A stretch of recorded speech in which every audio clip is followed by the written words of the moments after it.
महाराष्ट्राचा। नमस्कार, मी सुद्धा संध्या लाईव्ह मध्ये आपल्या सगळ्यांचं स्वागत। सलग चौथ्या वर्षी आयांश आशिष कदम, शरव आशिष कदम, वर्णिका त्रिवेदी, रुद्र नील, हेमंत मस्के या चौघा चिमुकल्यांनी सासवड ते जेजुरी स्केटिंग वारी पूर्ण केली। हे चारही चिमुकले गेली 6 वर्ष स्केटिंगचा सराव करीत आहेत। आशिष कदम यांच्या मार्गदर्शनाखाली हे स्केटिंग वारी चौघांनी पूर्ण केली आहे।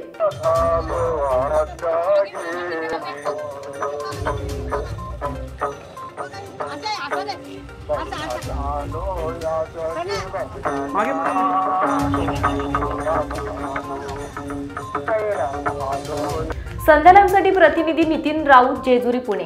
ताज्या आणि महत्त्वपूर्ण बातम्या पाहण्यासाठी आजच आमच्या संध्या लाईव्ह न्यूज चॅनलला YouTube वर सबस्क्राइब करा आणि बेल आयकॉन प्रेस करा।